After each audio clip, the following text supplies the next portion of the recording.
everybody. Welcome back to Psychedelics today. Joe Moore here, joined by Adam Strauss. Really excited to have Adam on the show. We're going to really do, I think, a world tour just based on our preceding conversation.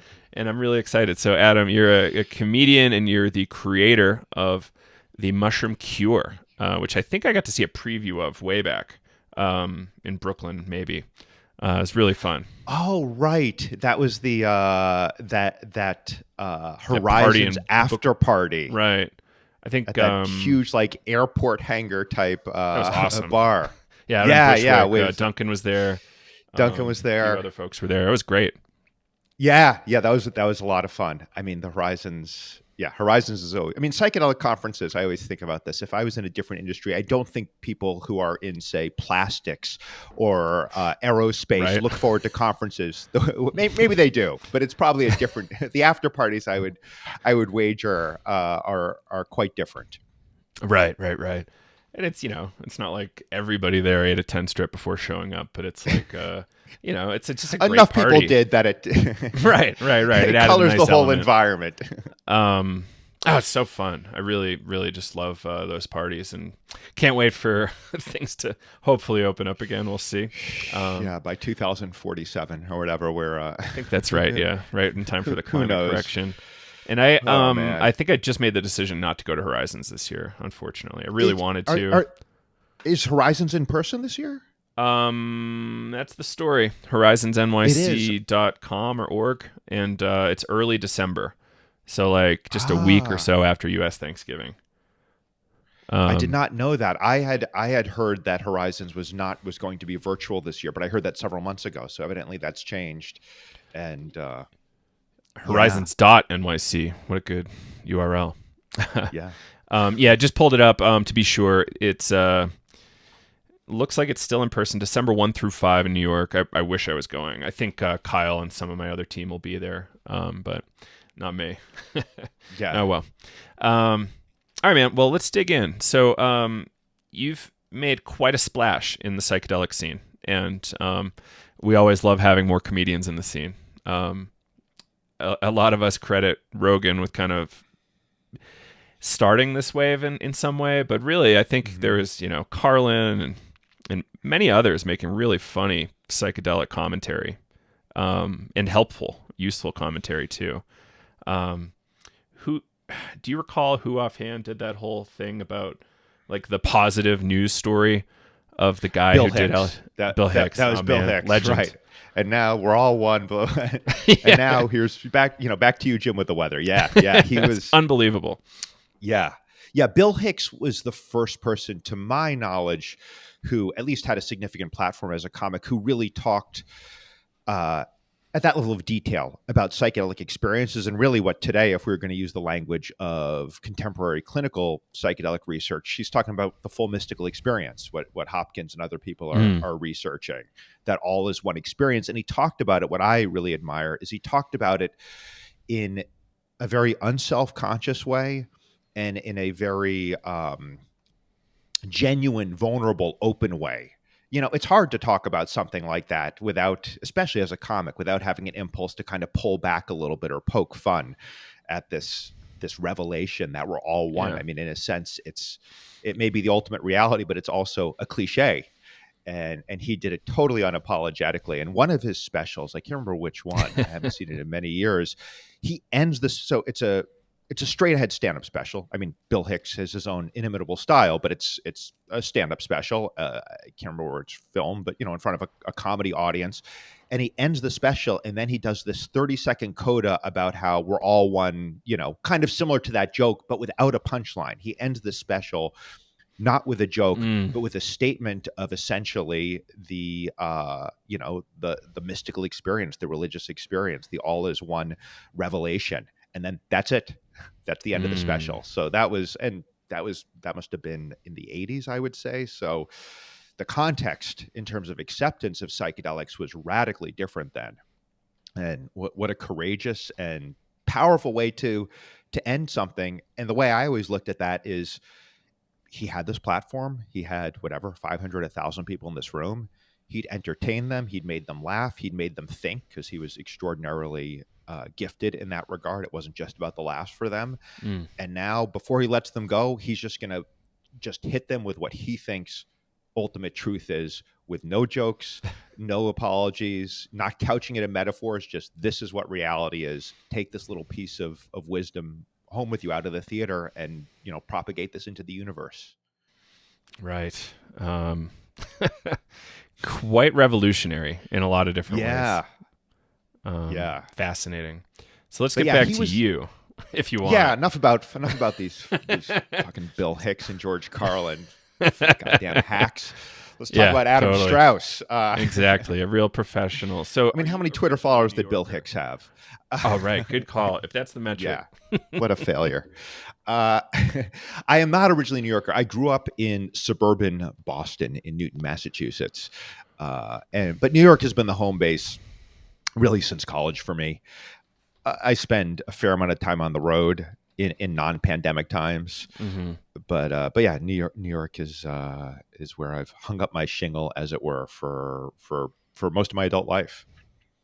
Cool. And were you involved in the Boston comedy scene as you were coming up?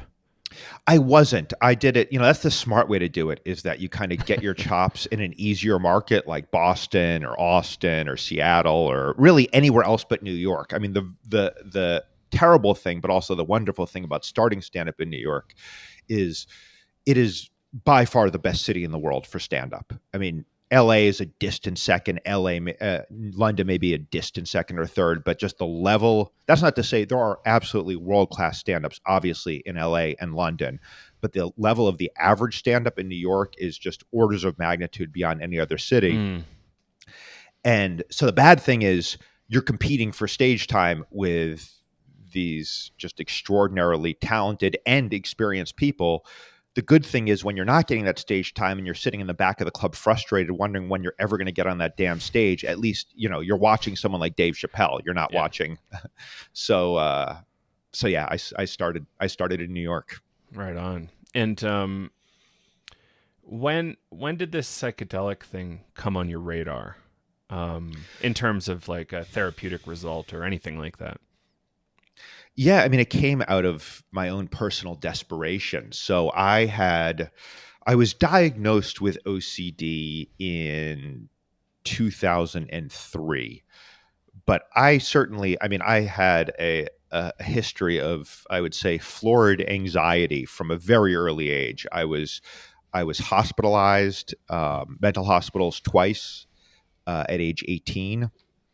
And I was hospitalized ostensibly. I mean, the diagnosis was depression, but I wasn't depressed. I just, from a very, very early age, there was just a real intensity of emotion that I didn't know how to handle. I wasn't given any tools to handle it. I had really loving, supportive parents, but the fact is I would just get extremely, extremely anxious, and I couldn't handle it. I mean, I probably first started punching through windows when I was 5 or 6 years old.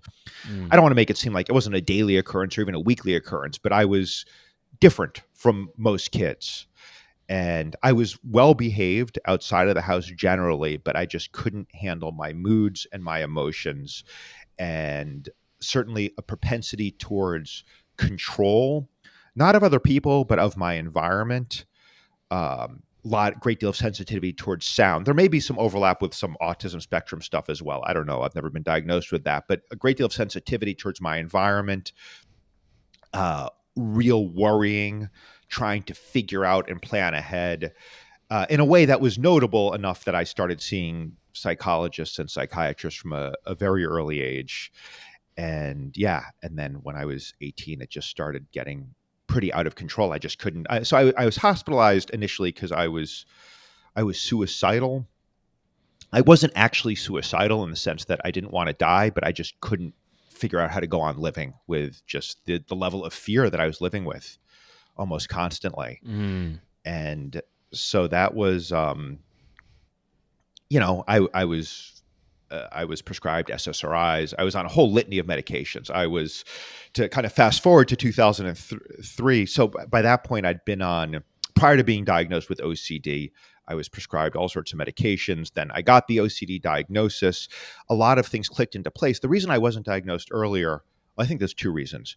One, OCD, even among mental health professionals, now it's better, but even then, a lot of it wasn't on the radar the way, say, depression was. There just wasn't that much of an understanding of it. It's somewhat rarer than depression, but it's not terribly rare. But I think part of it also is there's so much shame around OCD to a degree that I don't want to compare mental illnesses, but I think it probably exceeds depression because with OCD, you're engaging in these very bizarre behaviors, and they're bizarre even to the people who engage in them. So there's a great deal of shame. So a lot of therapy, I mean, I know so many people with OCD who saw therapists for decades and were never diagnosed. And you can't quite blame the therapist. It's because they weren't honest about what was going on, because they thought, wow, I can't tell even this person who is a mental health professional, I can't tell them about, the fact that I'm constantly having intrusive thoughts about murdering my daughter. I'm having thoughts about violent or sexual taboo thoughts, or I'm spending 4 hours a day checking my stove. I know the stove's off, but I can't stop checking. So my form of OCD was, and to the extent I still have it, and I do, I don't consider myself. The show is called The Mushroom Cure, as you mentioned. That's the story of me trying to cure my OCD with psychedelics, but I wouldn't say I'm cured. The OCD is much, much better. But to the extent that it manifests now, and certainly when it did in its heyday, for me, it was about decision making. So I would get trapped in even trivial choices, just really obsessing. Should I wear this shirt or that shirt? Should I walk down this side of the street or that side of the street? Every decision. And then when I made a decision, I would feel this overwhelming compulsion to reverse my choice. And I could ping pong back and forth for hours or days and just be non-functional. Totally non-functional. So once I was diagnosed, it was helpful in that I had a name, I had a label, but it wasn't that helpful in that nothing really got better. The standard treatment response for OCD is what's called exposure and response prevention. So someone who has, say, hand washing, contamination fear, they're washing their hands for hours a day. You'll have them, touch a surface that they feel is contaminated and not wash their hands, that sort of thing. Just sit with the anxiety. But even though I was working with a very gifted therapist, it wasn't clear to him, how do we devise exposure? So he tried things like, intentionally make the wrong choice, but it never really worked. So the OCD continued to get worse and worse, which is pretty par for the course with OCD. It's often considered a progressive disease, meaning that if it's not getting better, it's getting worse. People don't generally just sort of tread water with it. And so it was getting worse and worse for me. And we upped all the medication doses. I mean, I was at 80 milligrams of Lexapro, which is a whopping dose, and nothing was helping. And my life was completely unraveling. My personal relationships, my professional life, everything was falling apart. And then I stumbled across a study, to date, still the only published study, there's a few now in the works, but the only published study of psychedelics for OCD out of the University of Arizona. It was a very small pilot study, only 9 subjects, but the results were pretty remarkable. All 9 of those subjects experienced significant remission from OCD symptoms. It wasn't a long-term follow-up study. Some people, it was just a few hours of relief, a day or two of relief, but there was one subject, and this is what really piqued my interest.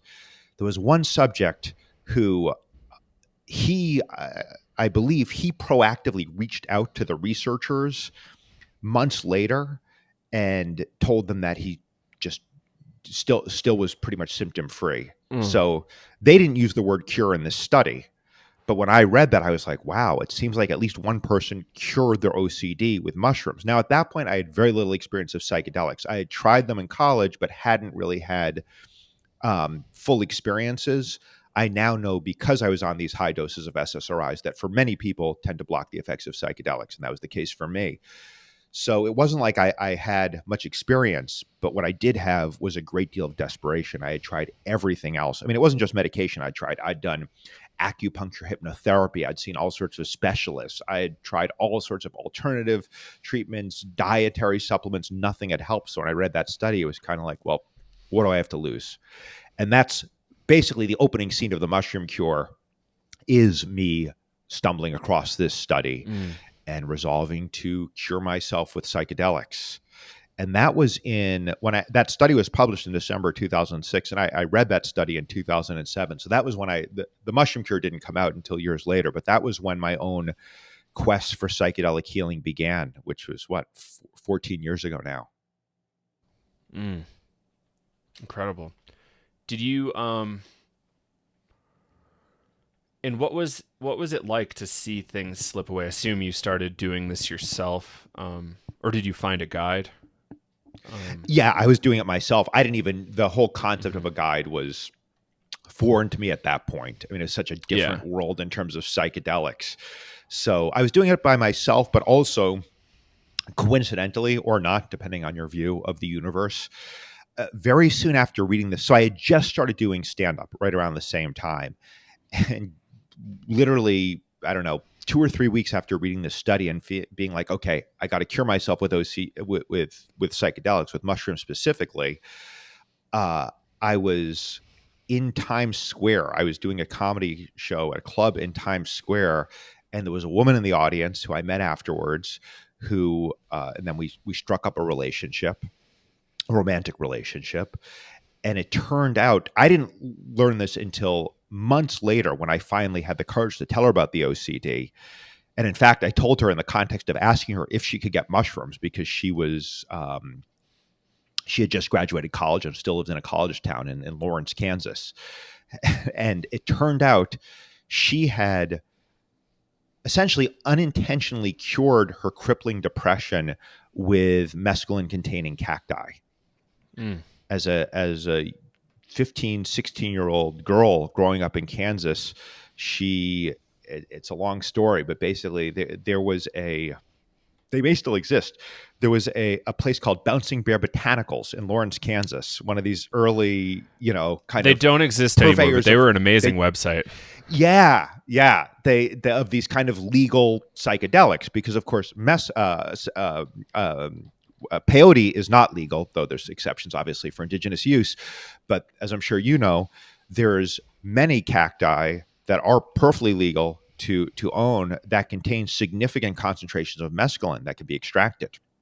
And so she lived like a block away from Bouncing Bear Botanicals and started sampling their wares, these, Bradicii, San Pedro, Peruvian Torch, and had what we would now call an ego death or full mystical experience I think it was at age 16, and was absolutely life-changing for her. And when she told me this, I was in utter disbelief because, first of all, I couldn't imagine her being depressed. She seemed not at all like that. And also, she didn't, even though I knew her fairly well at this point, and she was a very open-minded person, she didn't strike me as the sort of person who matched up with at least my idea of what a psychedelic user was. And so once we had this conversation, she was also in training to get her PhD in psychology. And she became sort of my unofficial guide, as well as my lover, which introduced all sorts of challenges, but also, I will say, probably makes for a more interesting story and a more interesting show. So that's really the Mushroom Cure, the sort of two themes or through lines. One is, me trying to cure my OCD with psychedelics, but two is this burgeoning love relationship. And I will say it's a totally true story. Everything I say on stage is completely true. Amazing. Yeah. So at a certain point, you felt quite relieved of symptoms or the oppression of the symptoms. I guess it's hard to say cure, right? Right. But it's like at least symptom levels. Yeah. Not in the way, yes, but not in the way I expected. Okay. So I was looking at psychedelics for OCD in what in hindsight I would call a very OCD way. I mean, OCD is characterized by very black and white, rigid thinking. Whatever your specific symptoms are, I've never met anyone with OCD who doesn't have that. So I was looking at it in a very linear, sort of materialistic way, in that, all right, if I take the right dose of the right psychedelic in the right setting, I'm going to have, I was specifically going for this ego death experience. Of course, once I read this study, as someone with OCD, OCD people tend to like to do a lot of research, a lot of figuring out. So I went down the rabbit hole. I read Pikal and Tikal by Alexander Wow. Shulgin. I discovered Arrowwood and then Blue Light. Mm-hmm. And really did a ton of research, and I became convinced that what I needed to have was this full mystical ego death experience, which Shulgin calls a +4 experience, and that's what was going to cure my OCD. And also, I think at a deeper level, I hoped would sort of cure my existential anxiety, Yeah. which I now see to some extent as just being part of human. I don't know if you ever fully get rid of that, but there was a deeper quest, absolutely, to commune with the divine, to discover my true nature. And I will say, even prior to this, I was pretty into meditation. I'd explored things like that. So I became convinced that this ultimate ego death +4 experience was going to cure me. And it was just a matter of, kind of the right inputs. I do it the right way and I'll get this result. And so I was hell bent on it. And of course, that's really the opposite of the way psychedelics work. They're not deterministic in that way. You can take the same dose of the same drug in the same setting and have a wildly different experience. And in fact, often if you try to control the experience too much, you get the opposite of what you're intending. And that is what I found. To be more specific, I had some pretty terrifying experiences by really pushing it. I also was doing it in a way that was, I was doing high doses. I Mm-hmm. was doing them in quick succession. So there's a period, the mushroom cure really focuses on a 2-year period where I was probably tripping on average, I would say, every other week. Ooh. And I also discovered, so it started out with mushrooms. That's what I was looking for. I actually had a lot of trouble finding them. But then when I discovered Shulgin, there was this whole world of research chemicals: 2CE, 2CB, 2CT7, DOC, DOM, 4-ACO, DMT, all the, and you could get them through these gray market chemical supply labs in China. And I invested pretty much all of my disposable income in research chemicals and went to work experimenting with them. Mm. So this is my long-winded answer to your question. How did it help me? I would say it's part of the beauty of psychedelics is they can help us almost in spite of ourselves. Right. And that was my experiences. Ultimately, I'll answer this question on a few levels. On a concrete level, one-way psychedelics, the single biggest concrete way psychedelics have been helpful for me is connecting me to my body and my physical experience. OCD is entirely a disease of thinking. If you don't have thinking, you don't have OCD. It's this trying to figure out and get things perfect in your mind.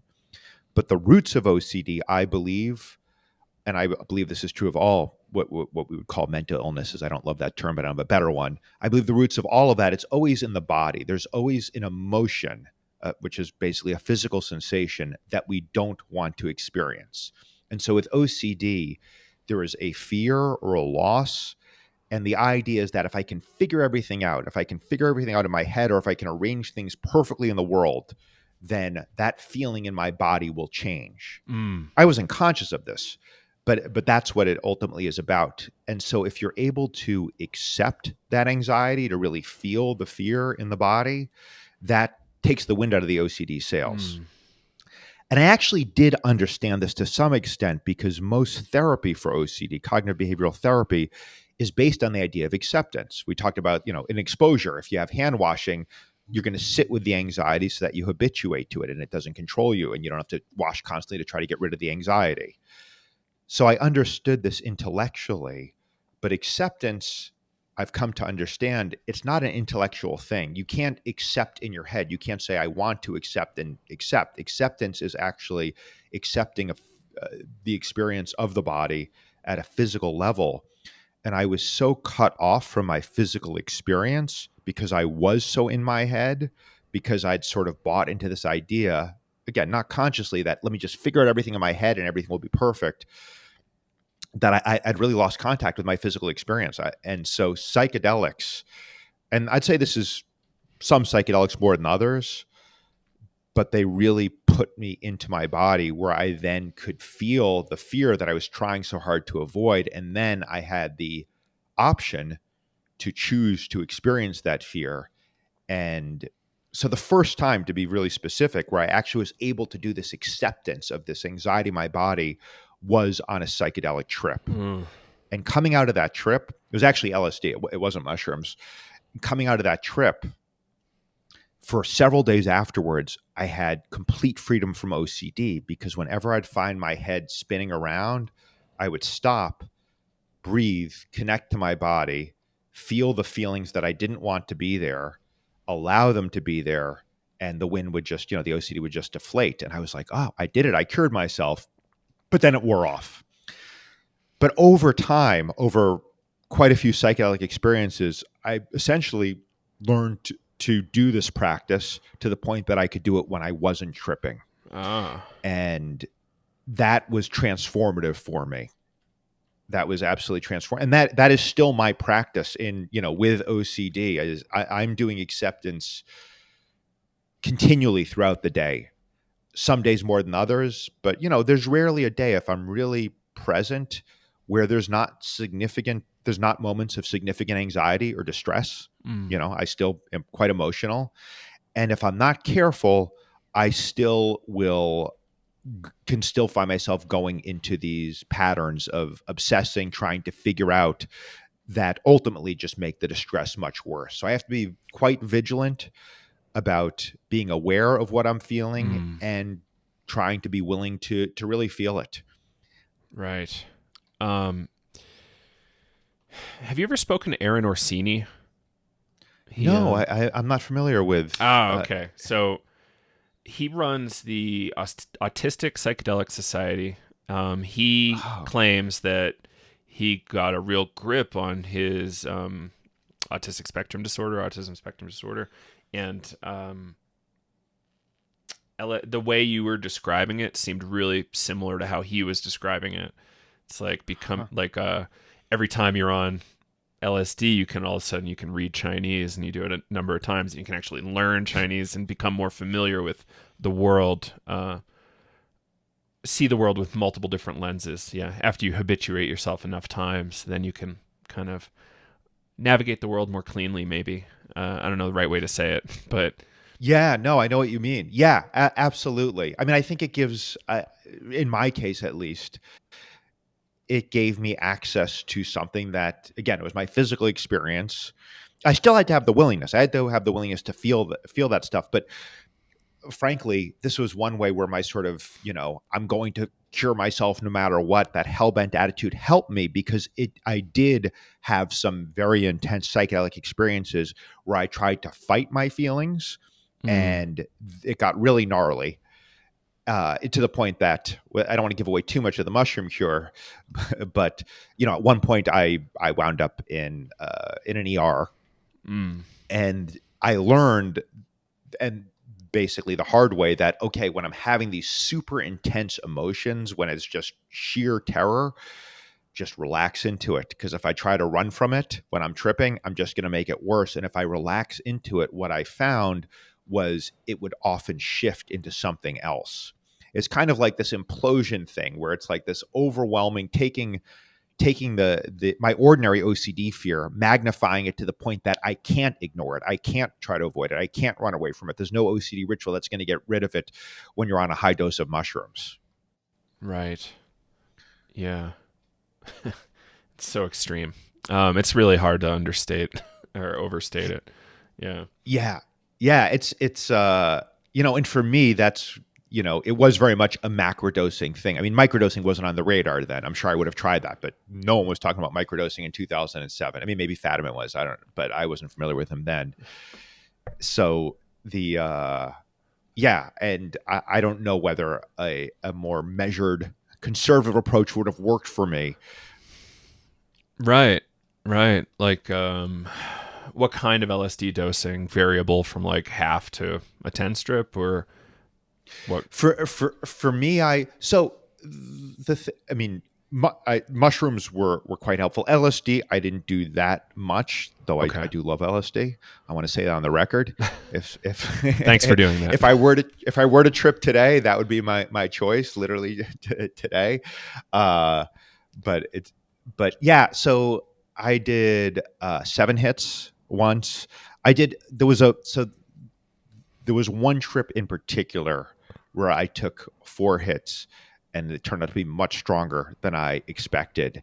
And there was a lot of panic. I was also in a setting. I did not have my girlfriend at the time. She wasn't there. I was very alone, and I tried to call some people before I forgot how to use a phone. Smart. Yeah. That happened at a certain Yeah. point. But and there was this moment where, so prior to this, I had an experience where I'd wound up calling 911 on myself, not because I wanted. I called 911 because I'd thrown my cell phone away in the woods, and I couldn't remember any other phone numbers. And I called 911, and I asked the operator. There's a transcript of this. I asked the 911 operator if she was God, and she asked me my address. And I did not tell her my address. I had enough presence of mind, but I was calling from a landline. They traced the call.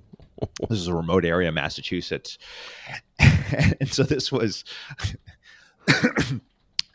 several weeks after that. I could be a bit dumb sometimes, though. I decided to that 911 experience was on mushrooms. Mm-hmm. So several weeks after that, I was like, all right, I'm not going to do a massive dose of mushrooms alone. That's crazy. But I'll do a massive dose of LSD. I mean, I didn't think it was that massive. These tabs turned out to be stronger than I thought several weeks later. And so it was a few weeks after I'd called 911. I'm in the same place, and I'm tripping way harder than expected. And I was like, I can't call 911 again. I don't even know how to use a phone. There was this moment where it's like I'm in this on my own, and just kind of surrendering, just being like, okay, whatever happens, happens. I'm just going to let go. I'm going to just really, what it came down to be very specific, was in that moment, relaxing my body, just really trying to relax my body amidst all the fear. Yeah. And that was an extremely helpful experience ultimately, because that is what I do when obsessive thoughts and compulsive urges start to feel overwhelming, is go into my body. I don't aim for relaxation, because that can be an avoidance thing. I aim for sensation, to really feel what's happening and to breathe. Just keep breathing. Just keep breathing through it. Right. So sort of the template for how to work with OCD for me came from that and other intense trips. Right. Yeah. If they're bad, you kind of tend to learn a little bit more than that's my read, than if they're, unicorns and rainbows, No, absolutely. For me, that has definitely been the case. The more challenging experiences have been, I think, more beneficial for me. Yeah. Also, between you and me, they make for more interesting drama. So it's Totally. it's a win-win. If you're going to talk about it on stage, no one wants to hear about your trip where you realize we're all one and love is the universal consciousness. They want to hear about the time where where you took too much 2CE in Washington Square Park and thought that the cobblestones were turning into a giant mouth to swallow you. Yeah, it's a tough place to be scared like that. I had accidental OD once. We don't know the dose, but it was 8 to 20 hits roughly, based on testimonial from plenty of others and my extreme situation. Thankfully, not in a city. Surrounded by 20 to 30 people that I implicitly trust as it's helpful. But that, I should probably do a podcast on that story at some point. That's a good one. Yeah. Anyway. All right. So you've been doing, since clubs opened up, New York opened up, you've been doing a bunch of stand-up. How has it been going? Is it kind of a weird situation, or is it kind of awesome to be back in front of all these people? It's a little of both. So I've been doing stand-up for 14 years, but something during the pandemic, well, we're in the pandemic, Yeah, during right. the height of the lockdown. So, things locked down, obviously March 2020. And so there was no stand up for 14, 15 months. That's not entirely true. There were outdoor shows in New York, but I was not in New York at that time. And it was revealing for me because what I found was, oh, I miss stand up, but it doesn't feel essential to me. It doesn't Right. feel essential to me. I'm a big Rilke fan. I don't know if you've read Letters to a Young Poet. I need He, to.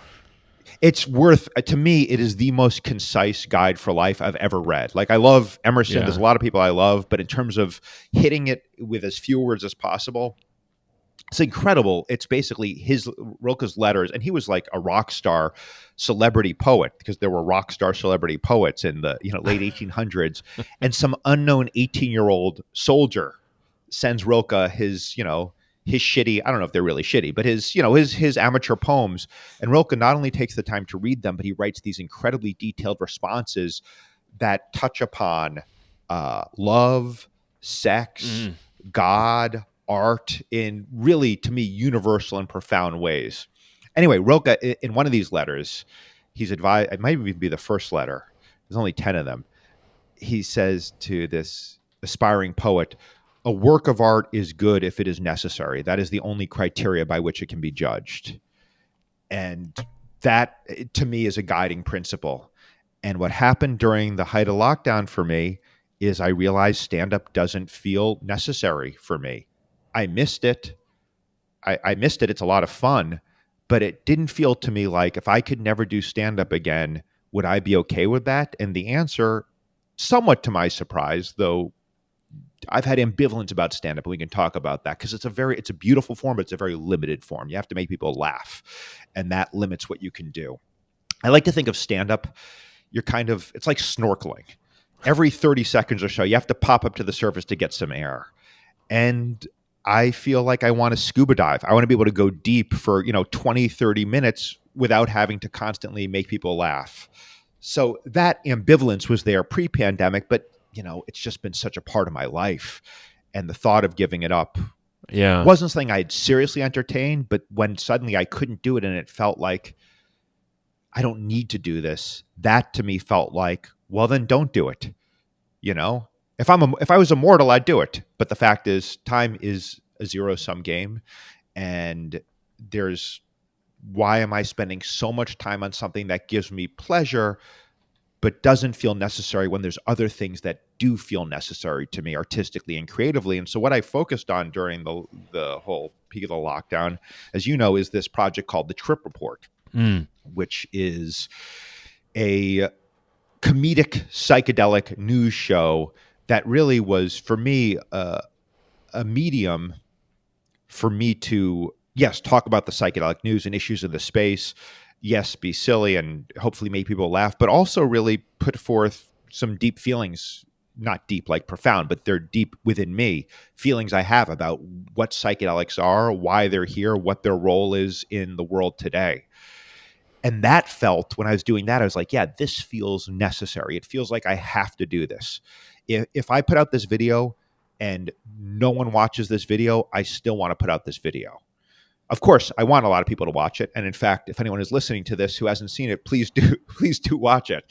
But that was instructive for me, that it was like, yeah, I need to do this. And there's other things that feel to me like I need to do them. So I kind of felt like, all right, when things open up again, I don't think I'm going to keep doing stand up. But I got back to New York beginning of June, and I just booked some shows. I was like, yeah, I'm in New York. Let me just. Initially, it was curiosity. I was like, I wonder what it's going to feel like to be on stage. I mean, I'd never taken more than like a week or two off Right. after not being on stage for 15 months. I was just curious, what is it going to be like? Mm. And I got on stage the first time early June. And this is just a comedy club. I'm not doing the Mushroom Cure. And this is a comedy club where, I'm one of 6 comics. Like, no one is there who knows me. No one's bought tickets to see me. They've just come for a fun night out. And so I got on stage and I said, I haven't done stand-up in 15 months. And I think this will be the last time I ever do it. But I just kind of want to reassure myself, because I have OCD. I like reassurance. I want to reassure myself that this is the right decision. Yeah. and it turned into this electric experience. I'm not saying it was like an amazing set, but I think there was something kind of magical because I felt very present in the audience. It was very interactive. So I've continued to do it, but I'm doing it pre-pandemic when I'm on the road, I'm usually doing the mushroom cure, and I'm not doing that much stand-up, maybe a gig here or there. Just to clarify, so the mushroom cure is really, it's a theatrical monologue. So that takes place in a theater. It's me for 90 minutes. It is comedic, but it's also pretty intense and can be pretty emotional. Whereas stand-up is, comedy clubs. So I, pre-pandemic, at least when I'm in New York, I'm doing stand-up 15 or 20 times a week. Now I'm doing it twice a week, maybe. And that feels like is also been interesting for me because it's like, you know what? Again, black and white thinking. It doesn't have to be, I'm going to do stand-up 20 times a week or I'm never going to do it again. It can be, yeah, I'll do it a couple of times a week for as long as I want. And if I stop, I stop. So it's felt good. Also, though, at the moment we're recording this, the pandemic sort of landscape seems to be shifting with Delta variant and stuff like that. So it's felt normal from a COVID perspective in the last couple of months in New York, meaning it's felt like no one's been concerned. Comics aren't wearing masks, audience aren't wearing masks. Things feel pretty normal, but that seems like it may be shifting. And who knows? Who knows how this turns out?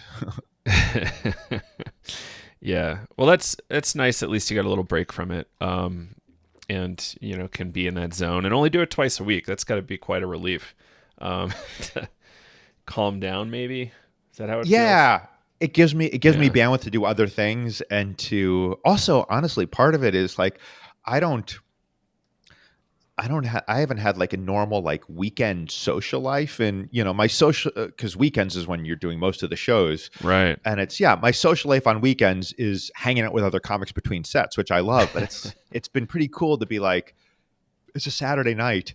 I have one show. I'm done at 10 o'clock. Oh, I can meet up with friends or go to this party. So it's been nice being more of a normal human, especially after not being able to do that stuff at all for 15 months. Yeah, absolutely. Are people in the psychedelic world still kind of trying to keep you involved after you made such a big splash for this period of time? I think, I don't think anyone is losing sleep over, oh man, we need to get more psychedelic output from Adam Strauss. As much as I'd like to believe that, I feel lucky in that something that I have been so passionate about. I mean, listen, when I started, so I first did the mushroom cure. I had a different title, but I first got on stage and told the story in 2011. It was a very different world for psychedelics.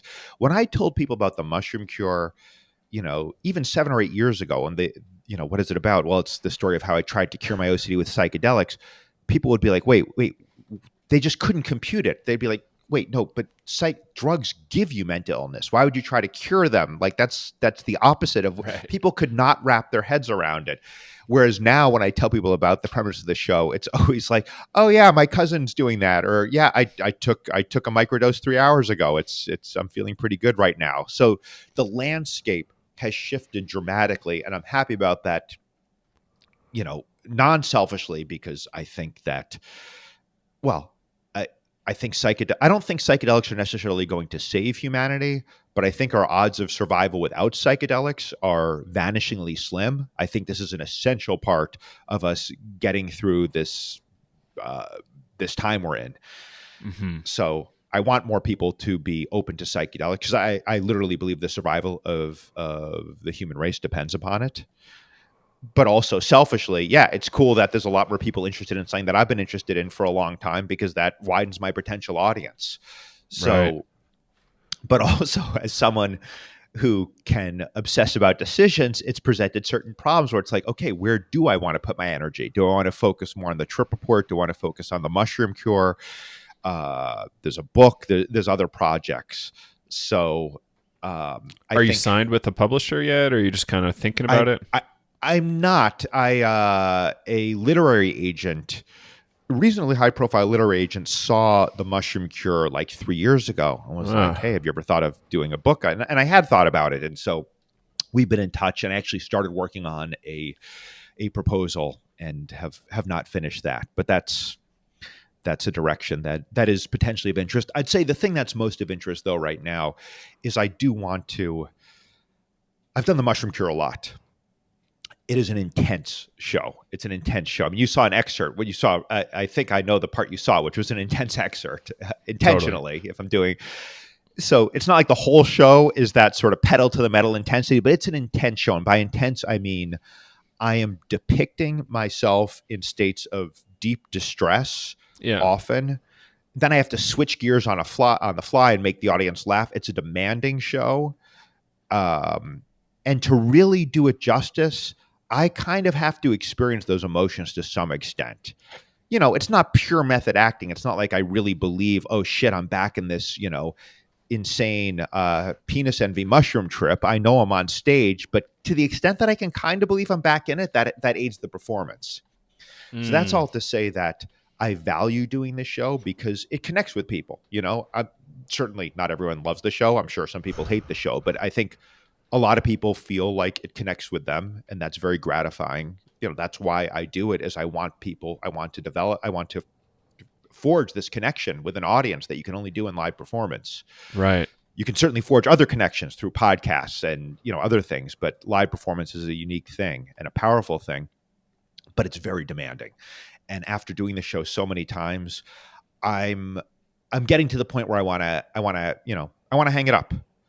But I Yeah. also want it to be out there for people to see. So one of my focuses now is figuring out how to turn that into some sort of special that can be widely distributed, which I don't think will just be filming the stage show, because unfortunately you lose a lot with that media when you film a stage show. It doesn't have the same impact when you're watching it on a screen, but also if you're making a film, that opens up other possibilities to bring in other elements, perhaps animation, perhaps documentary elements. That's something I've been exploring with some people and hope to be moving forward on that in the not too distant future. Yeah, I love that you're working on that still. It's going to be really great. Thank I you. a little upset I haven't seen the full thing in person, but I will absolutely see the film. So all good. Yeah, Unless I yeah. get an invite to a special performance or something. Oh, But for sure, man. If it's if you're cool. willing to come to New York, Totally. I need to get into New York a little more often. But we'll see how that works it has out. its charms. Totally. Yeah. Um, all right. So that's awesome that you're working on all this. The trip report was really cool. I like how you really cut that together. You put in a ton of work around Yeah. lighting, editing, writing, all this stuff. Can you speak It about that was process? Yeah, it was a lot. Well, so I came up with the idea uh, in in April of 2020. So lockdown was starting. I was like, all right, I can't do live performance. What do I want to do? And I did I did a few online comedy shows and one online excerpt from the Mushroom Cure show. And listen, the Zoom show thing, some people do that really well. I don't want to completely dismiss it, but for me, it it it did nothing for me. It felt like, I want that visceral connection with the audience that can only come in the moment.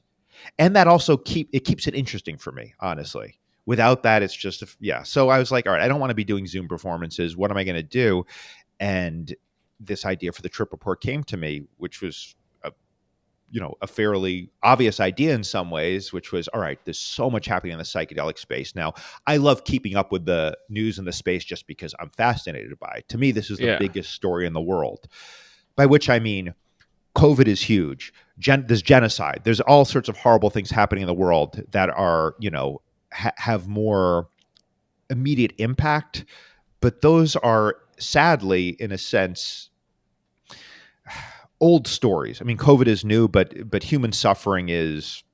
But psychedelics, the degree the magnitude and the speed of the shift in that world is huge, and the implications, to me, it has implications for the survival of humanity. So I follow the news pretty avidly, and I was like, well, what if I talk about it, but talk about it from my own slant? And I'd Right. say, to the extent that there was kind of a model for it, probably the closest would be Last Week Tonight with John Oliver. This sort of, yeah, where you're entertaining people, but you're also trying to cram some truth down there. And so I came up with the idea, and I was like, yeah, I could probably do this every week. It doesn't seem like it would be that much work. And initially and then I was like, well, let me do it right. So I got some friends involved. Initially, Hamilton Morris was my co-anchor.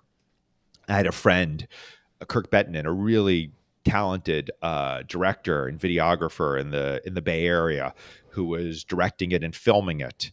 I had some comedian friends of mine who helped go over the scripts with me, and we actually shot a pilot. Hamilton and I shot a pilot. He was in New York. I was in the SF Bay Area at the time. Um, we shot it in June. Yeah, in June of 2020, and it wasn't good. It wasn't good because, frankly, the concept had not been. We hadn't fleshed out the concept enough. And then Hamilton got tied up with recording season 3 of Hamilton's Pharmacopoeia. My friend Kirk was having a baby. I left the Bay Area, and basically it was like, microphone, microphone malfunction. There we go. It was kind of like, well, you know what?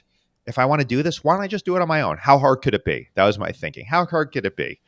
And it turned out it was fucking hard. It took me, and part of why it was hard was, yes, OCD perfectionism. I mean, I spent like 2 weeks just trying to figure out the right lighting setup, which in hindsight was not necessary. But part of it was I was figuring out what this new form of self-expression was going to be. And so I wound up putting in about 10 months of pretty much full-time work. I mean, a huge amount of work, and just tweaking it and perfecting it and shooting it and reshooting it and editing the scripts and all this stuff. And I'd never edited video. I'd never filmed anything. I'd never done graphic design. I had to learn all these new skills. And there were times when it became pretty painful, where it felt like, I'm just kind of really obsessing about this too much. But I will say I'm happy with how it turned out. And that's not an easy thing for me to say. I am a perfectionist. It is rare. People can tell you have seen my live performances. It is rare that I get off stage and don't have the first thing out of my mouth to, like, my director, someone who knows the show, to be like, oh man, I screwed up that scene, or shit, I messed. Like, that's the way my mind works. But when I look at the video now, I mean, the fact that I can even watch the trip report is amazing, because I can't watch anything I've done. It's too painful. I just see all the flaws. But I look at that, and it's not like I think it's flawless, but I'm like, man, I really put my heart and soul into that. And I'm proud that I was able to do that. Yeah, it took an inordinate amount of time, but I put something out there that I feel like is a real expression of who I am. I mean, I sing in the video. I do all sorts of things I'd never done. It was kind of like me alone in an attic, using every tool at my disposal, creatively and technically, to create a statement about what psychedelics are right now and what they can be in the future. That is very, very dear to me. So a little while ago, you said something along the lines of you believe in the prospects of psychedelics changing humanity to a pretty extreme degree. Yeah. Could you speak about that? Yeah, and I want to be clear. I don't necessarily believe they will. I just think that without psychedelics, I don't see it happening. So, to be more specific, first of all, this is not a novel idea. I mean, I'm very indebted to Terence McKenna, probably above all else. I've listened to quite a few of his lectures. He's beyond brilliant. He's not a flawless human being, and but as someone who spoke with, I think, unique eloquence and humor and insight about the psychedelic experience, and connected it to the human experience, and deep existential questions, I still think he's unparalleled. And so, yeah, I mean, he's best known for the stoned ape theory, of course, the idea that essentially we co-evolved with psychedelics, that humans would not be humans were it not for early proto-hominids ingesting psychedelics, which conferred certain survival advantages in terms of hunting and reproduction, that in turn boosted the development of the neocortex and made humans human. And so I mention all this because that idea that we co-evolved with psychedelics, with these plants and fungi, that makes sense to me. You can't empirically validate it. We can't prove that, in the savannah people were ingesting mushrooms, whatever, 20,000 years ago, but it seems plausible to me. Certainly, it's an interesting question as to, psychedelics are not rare things in nature. Right. DMT is present in a massive percentage of biological entities, and so it's an interesting, and I'd say maybe telling question: why are there so many different plants and fungi so widely distributed everywhere in the world, save for I think Antarctica? You have psychedelic containing substances, and somehow people have discovered these. I mean, I don't know who's the first person who figured out ayahuasca. How the fuck do you figure that out? You boil these two plants together for a certain amount of time. I mean, who was the first person who's like, oh, let me eat this cactus. Let me eat a fucking cactus, something that looks completely uninviting. So for whatever reason, chance, divine will, who knows, humans clearly have been using psychedelics for a long time. And yeah, I believe in the idea of coevolution, of the symbiotic evolution, that these that psychedelics have conferred survival advantages on humans, not just individually, which again, McKenna would say, oh yeah, you take a low dose of mushrooms that increases your visual acuity. You're going to hunt better. You're going to have more meat to provide for your offspring. You're going to have more offspring. It's going to increase peripheral arousal. You're going to have more sex. You're going to have more offspring. So there's that idea.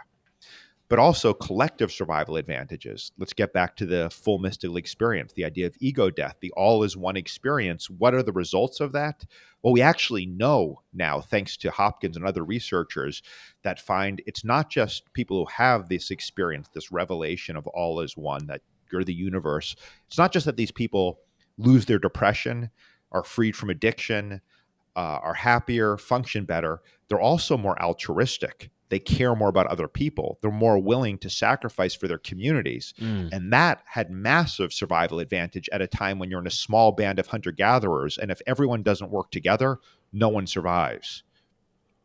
And I think we're in a similar position now. We're not a small band of hunter-gatherers. We're 7+ billion people who have created a unprecedented mess of things at an environmental level, at multiple levels. And I don't think, it's great that the current emphasis in psychedelic research is on individual functioning and suffering, because there's so much of that, and I've personally benefited greatly from that. My OCD is a lot better. But if we could cure depression, cure OCD, cure addiction with psychedelics, we're still fucked. We're still fucked.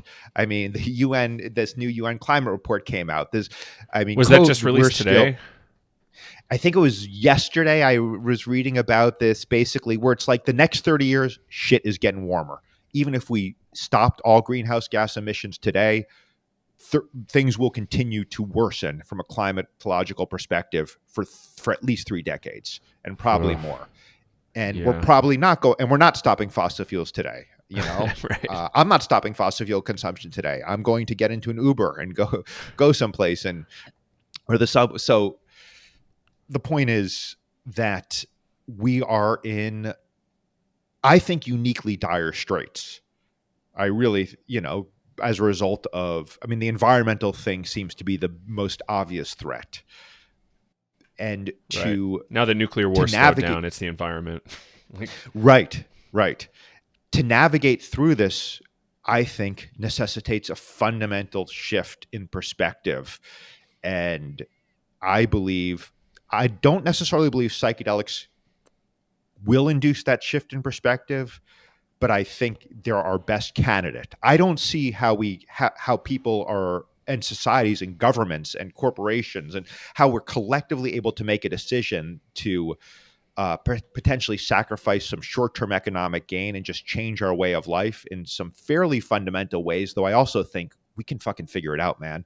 Like we haven't like there hasn't even really been the will there at the part of governments and corporations. I believe if we really are like we're going to change things environmentally and economically, I believe we can do it. But it's not going to be easy because there's so much entrenched history and systems. And so, again, I'm not saying psychedelics will do this. I'm not even sure if they can do it, but I don't see another candidate that's going to induce the sort of massive shift that we need as rapidly as we need it. Actually, there is one other candidate, which is just in huge suffering.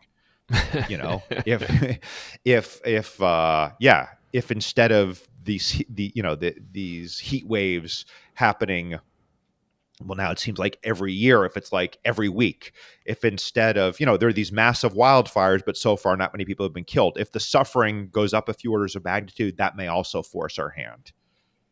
Right. But barring that, I think psychedelics are the leading candidate. And I don't know what this actually looks like. I mean, I don't know what sort of systems you put in place. I don't think the government mails everyone a 10 strip. But I also would say, a lot of people in the psychedelic movement take this sort of very circumspect position. Like, psychedelics can be very beneficial, but of course, set in setting, and you need to make sure you're in the right sort of. You don't want to do it if you have a history of schizophrenia or bipolar. And I agree with all that stuff ideally, but I also feel like on the balance, if everyone on this planet took 5 grams of mushrooms, I think, there would be some psychedelic casualties. There would be some people who would have rough times. Some people would absolutely be worse off. But I think on the balance, we'd be in a better place. I do believe that. I'm not advocating that blunt force approach, but I feel like, I mean, we could do worse. Right. Sam Gandy, I think in the UK, did a lot of work on nature relatedness with psychedelic users. I think that's a big angle. I used to think there was going to be radical political shift, but I think the evidence is not clear around that, at least. But yeah, there's room for optimism here around creativity, problem solving. Yeah, what if all the living Nobel Prize laureates had a massive experience and came through with other breakthroughs in economics, mathematics, renewables, etc., and permaculture design? And we have the technology. It's a matter of implementing and getting our shit together, and psychedelics could play a big part in that.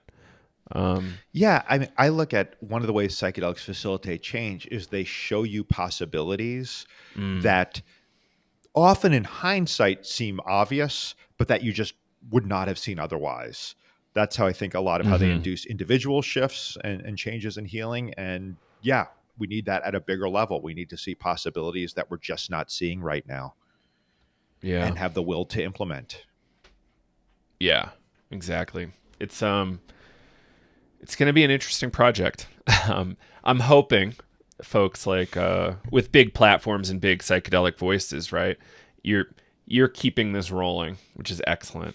I would love to see, somebody else in the space, Rogan, Duncan, somebody like this with a pretty big platform trying to get serious about this stuff. For sure. But even those people, I think it is unfortunately preaching to the choir. I mean, I did Duncan's podcast recently, and I'm pretty sure we talked about this because I tend to go on this rant, and he certainly is on board with it. But yeah, I mean, I think really what it's going to take. Well, this is the brilliance of MAPS and Rick Doblin, and I do think it was brilliant. Absolutely brilliant for him to realize 30 years ago to say, "All right, let's focus on military veterans. Let's focus. What a strategic choice. Let's focus on the most establishment people we can to change the system from the inside out." And I think we're seeing the fruits of that now where, the level of respect academically that's being accorded to psychedelics is just this, it's massive. So I think that's really, that's why Pollan has been such a great evangelist for this. I think in some ways he doesn't have close to the platform Joe Rogan has, but I feel like he's probably had more of an impact in recent years because the people who listen to Rogan, they're already open to this stuff.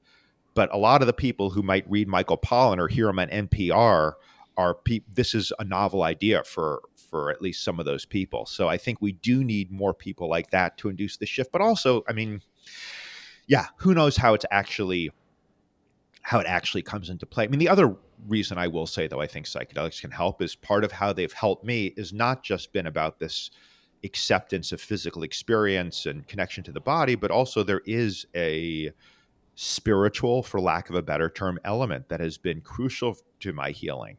If you're talking about OCD, you're really talking about this absolute inability or unwillingness to trust anything. You don't Right. trust yourself. That's why I have to check the stove 47 times. But you also just don't trust the universe. You don't trust that things will be okay. And on psychedelics, I've had these spiritual, religious +4 experiences where there is a deep sense of a profound intelligence, for lack of a better term. I'll go with intelligence at work, an intelligence that transcends my own consciousness and probably transcends human consciousness. And I think so much of why we've gone off the rails, at least in Western society, is this real loss of religious and spiritual experience. And certainly religion is a massive obstacle to that experience now. Maybe at one point it wasn't, but that's not, people are not having religious experiences, with rare exceptions, by going to church or temple. So, Jonathan Ott, I don't know if you're familiar with him. He has this great lecture, The Pharmacratic Inquisition, and he talks about how he posits the idea that the original sacrament in Catholicism, it wasn't this fucking wafer, it was mushrooms. It was psilocybin containing mushrooms. And he talks about the wafer in Catholicism. He calls it a placebo sacrament, which I love. So yeah, I think this is the other way that we see potentially world society healing potential for psychedelics, is by connecting us to the deeper truth of who and what we are, which I do believe is a piece, or words fail, but a connection to the divine, for lack of a better term. Because when you feel like you're the whole thing, you're more concerned about the whole thing, and you're less likely to do things like, destroy the planet just so you can increase your quarterly profits by 3 cents for one fucking quarter, and then they go back to what they were. But meanwhile, that oil spill is going to affect the Gulf of Mexico for 500 years. So in 2013, maybe, there was this Iranian Grand Ayatollah, an imam, and he actually declared psychedelics as medicine under expert supervision as halal, and in a fatwa, right? And this is an Iranian Shiite imam. Compared that to your average like Catholic bishop or something in the States, right? Fascinating that this person was so ahead. This is an article on Psychedelic Times by Troy Farah, who I think runs the Narcocast. I think we might have actually just published an article with him, by the way, on PCP. So I'm glad Troy's been on it for a while. I've never heard this. This is amazing. Yeah, I'll email you the link later, and it'll be in our show notes yeah. for people that haven't seen this. Yeah, I love this article. I talk about it regularly. But yeah, word's getting out. People understand how much suffering there is, how hard it is to treat suffering, especially, psychiatric disorders, and how do we get people back to being human at the very least, and it's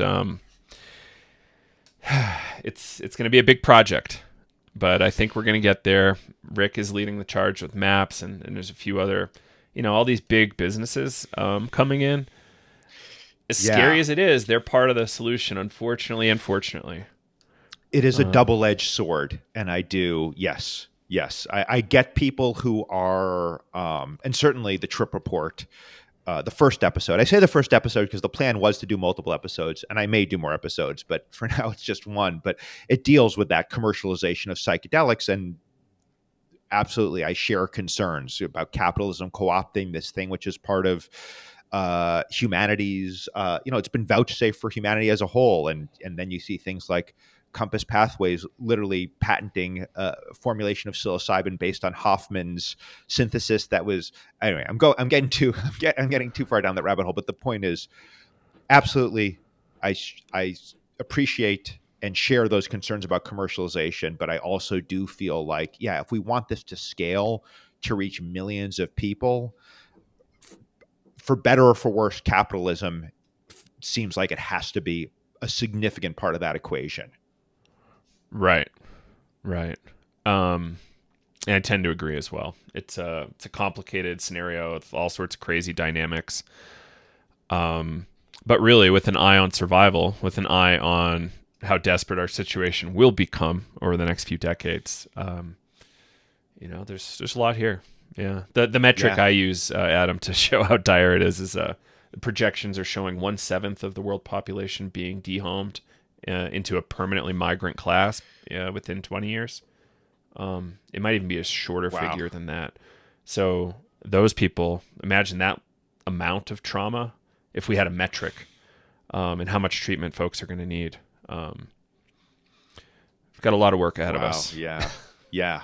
It's sobering. Yeah. It's sobering, which is all the more reason to trip. Oh my God. I don't want to trivialize it, but and I'm certainly not saying, oh yeah, give those people 5 grams and they'll be fine. But yeah, no, there is it's an unimaginable. It's an unimaginable level of suffering today, and all signs point to that increasing. Mm-hmm. Yeah, like I could get dark all day on this stuff, and I just choose to like only give a few hints here and there.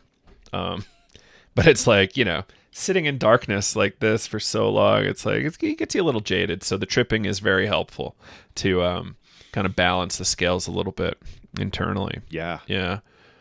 Was there anything in my notes here I really wanted to hit?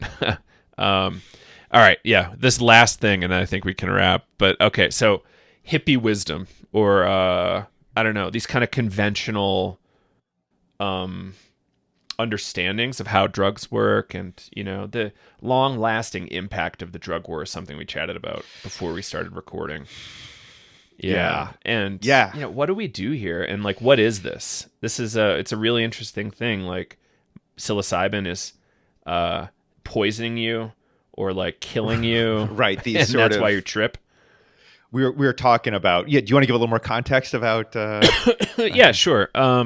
So I'm a big Duncan Trussell fan, but in his podcast and in the TV show Midnight Gospel. Sorry, Duncan. I consider him a good friend, and I think he's a genius. I think he's totally, and I agree, like a genius. But you did raise a point that mushrooms being like, so he'll say these things like, mushrooms making you doing harm to you, and that's why you trip. Same thing with LSD, and the same shit. Like, I still hear it in class sometimes when I'm teaching people. And it's like it's the cerebral spinal fluid leaking from your spine into your body, and that's what flashbacks are. It's like it lodges in the base. Ridiculous, and there's no basis in any. There's no evidence for any of these claims whatsoever, and people are still regurgitating it.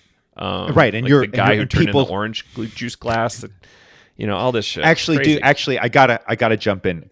I actually know that guy. Well, I don't know that guy, but he was my friend's girlfriend's classmates, cousins, sisters, godfather, shaman's brother. Suspect. Yeah. No, man. I know. You can have him on the podcast. His name's Dave. No. Dave. Sorry, I couldn't resist. No, it's fascinating, right? Like, what we're digging ourselves out of decades and probably billions of dollars of drug war and drug war propaganda.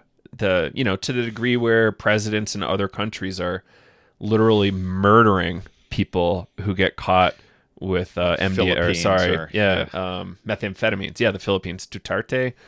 Carl Hart speaks about this, and it's based on a single paper that NIDA put out, and it's like horrifying. Which NIDA, for those who are not familiar, is not a unbiased party in this. Right, like NIDA could play a really helpful role in the future of drug policy, but they choose to be quite biased in what research they're willing to fund and the directions they're willing to go. They primarily want to publish documentation saying drug use is definitely going to hurt you. Like, I wonder if there's some sort of unspoken charter, St. Joe Biden and NIDA, just trying to keep the drug war going or something. I don't know. I don't believe I tend to be sort of anti-conspiracy theorist, and I know you're a self, as you say. You can, I've heard you talk on the I'm podcast quite where paranoid. Yeah. you can go, yeah. But But, well, I should Biden tell you, proved Joe. himself to not be friendly to the drug culture. Like, Oh he's a yeah, top drug sure. warrior. But I think this absolutely, absolutely, and yes, no, I mean Mm.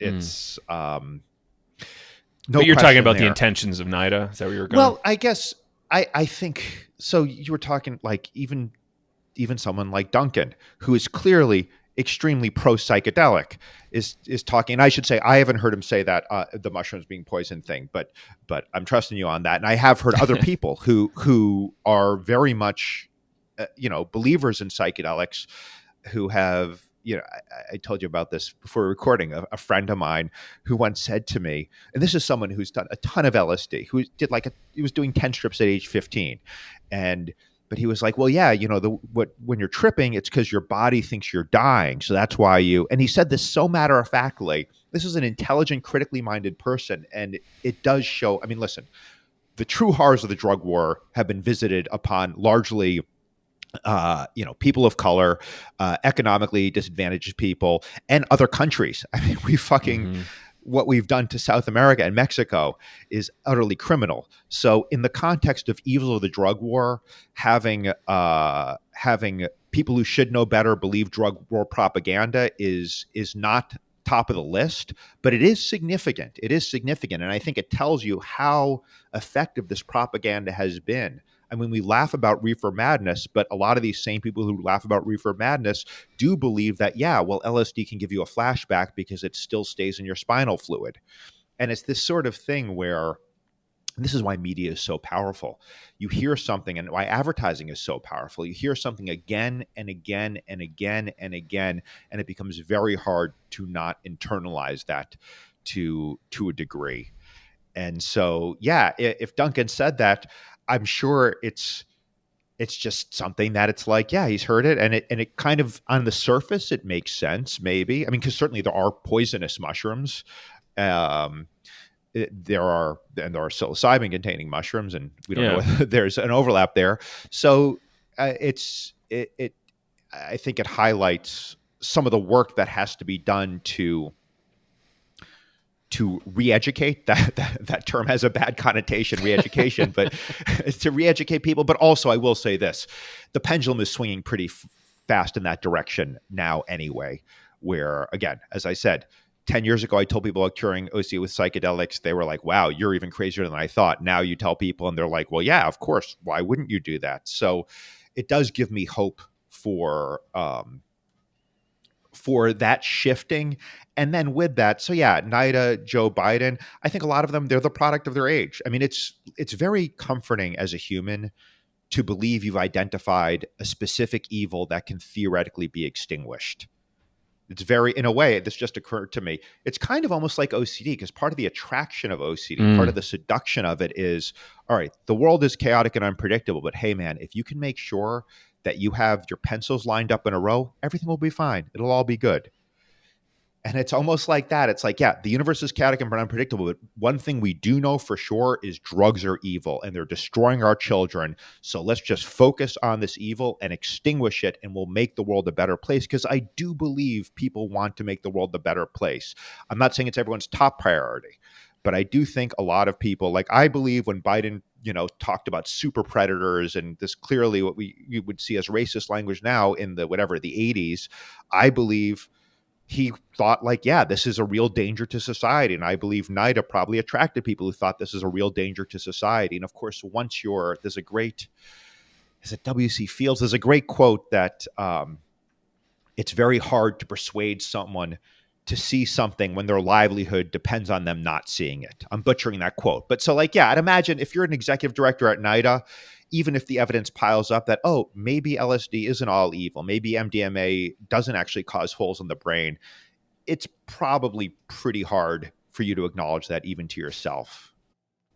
I'm still beefing with Oprah 20 years later for helping support that whole MDMA propaganda thing. It's nuts. Yeah, I was I yelling didn't about know it she last night. did. Oh yeah, she had that guy on stage on the show. The guy who did that study where they the fraudulent was it the study one where they actually gave methamphetamine to people rats. methamphetamine and like they wildly. It was it was rats, and then they had people, but they like boosted the contrast on the brain imaging so that it like right showed holes. It's like and it wasn't not even MDMA. It wasn't. Yeah, exactly. And they never really did any retractions, to the best of my knowledge. Yeah. So these powerful figures, right? Like Dr. Drew, buddies with Duncan. Like generally, I'd like hearing what Dr. Drew says, though I don't like to trust it as much because he said some not verifiable things, and Dr. Carl Hart called him out a number of times on this. And Dr. Phil, like insane, like the stuff that they do and promote is not really what any practicing doctor would really consider fair. Maybe, I don't know. Like I would want honesty. I mean, there's a lot of practicing doctors, though. I was doing I do this once a month. I do an OCD and psychedelic support call. Cool. It's a free call. It's through the SF Psychedelic Society, San Francisco Psychedelic Society. We were doing it last night, and someone was talking about how their SSRIs, selective serotonin reuptake inhibitors, medication for OCD, which I used to be on huge doses of, they were saying it wasn't really working, and their psychiatrist said it's probably because they're smoking marijuana. I was like, there's no. It's first of all, it's a totally different receptor system, cannabinoid versus 5-H. But I don't even think the psychiatrist necessarily thought they were lying to their patient. They were just like, well, yeah, it's probably the bad drugs that are screwing up the good drugs.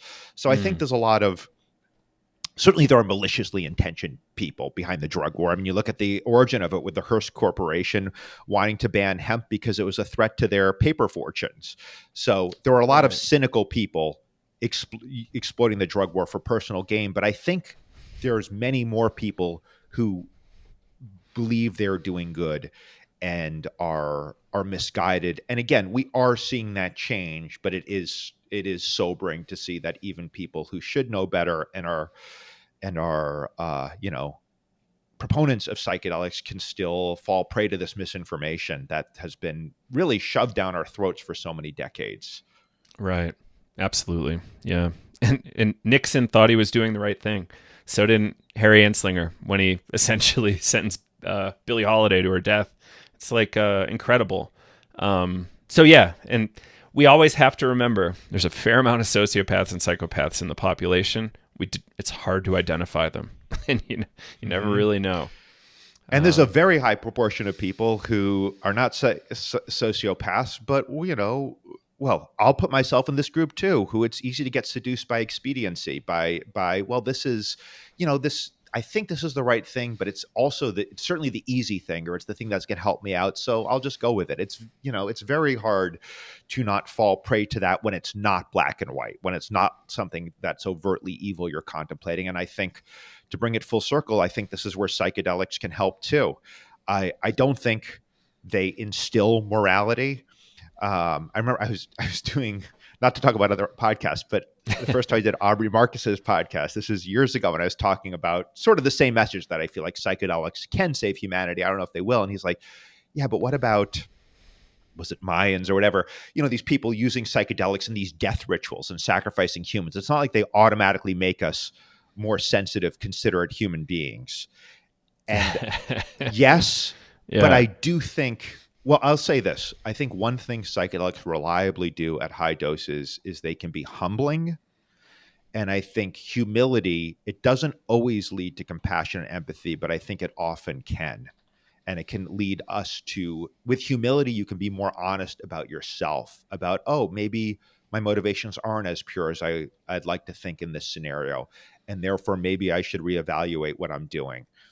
But, even as I'm hearing these words come out of my mouth, it just highlights for me how tough the road is we have to walk, humanity, I mean, as a whole. Because, yeah, we are very good at deceiving ourselves, at taking the easy way out in the moment, even if it leads to long-term pain. And, it's not easy. Not easy being human for anyone. No. And the next number of years are going to be insane. And perhaps the goal is resiliency, like getting well and then being resilient. And that's a goal of a lot of therapists, right? Make you more resilient as an individual to Absolutely. hard situations, and we're about to go down a pretty hard path. There's some hope, but it's still going to be bumpy regardless of how extreme it goes, right? Well, maybe it'll be like, as you were saying, and I was saying, it's the most, not to be too pat and neat about it, but it sounds like for both you and me, Joe, our most beneficial psychedelic experiences have been the bumpy ones. So that's not to say that, hey, it's all good that 1 billion people are going to be displaced in the next 20 years because, man, we're going to learn so much more from this. But, I think it will speed whatever is happening with human evolution right now. Maybe, I don't know, but maybe the bumpiness is part of that process, which doesn't excuse us from the obligation to try to alleviate human suffering where we see it, but maybe it is a little bit of a comfort that, okay, it's hard and it's going to get harder, but there's also opportunities for growth individually and collectively. Agreed. Did you see the recent documentary on Dr. Stan Groff? No, I've not. No, is that the way of the Yeah, the way of the Is that the psychonaut, one? yeah. Yeah, no, I keep meaning to watch it. We did a bunch of press around it and did a couple film screenings, I think, online.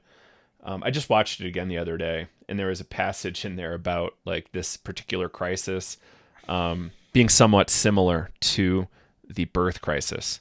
So we have to like struggle before we're born into a new type of entity. Yeah. Not everybody survives birth. Yeah. But if you do, it's a totally different world on the other side.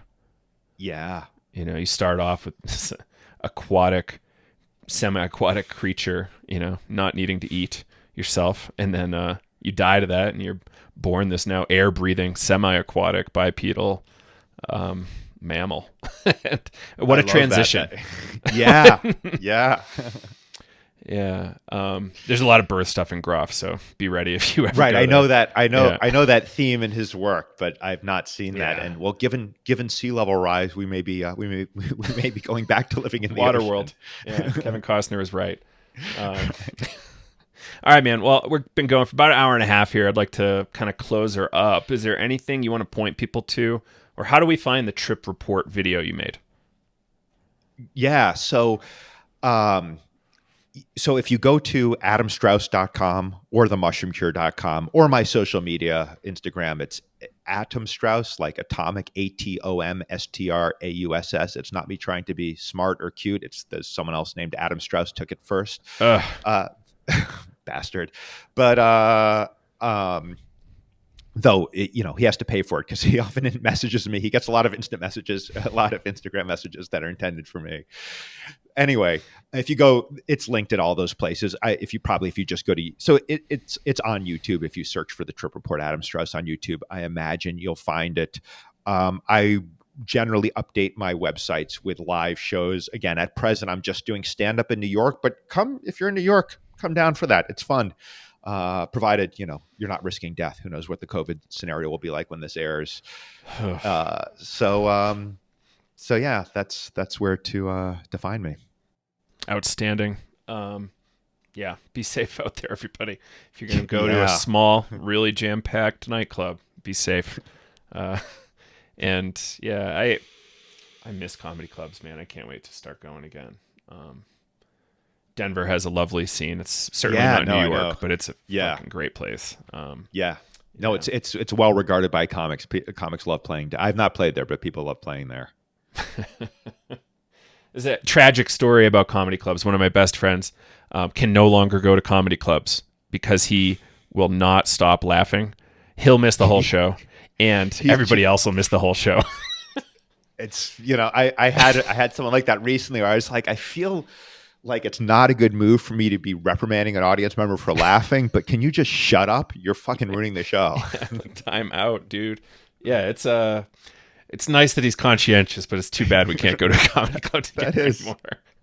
All right, man. Well, Adam Strauss, I really appreciate you coming on. I think we'll wrap here, and let's hang out for a minute just to make sure the software is all good, and really stoked we were able to pull this off.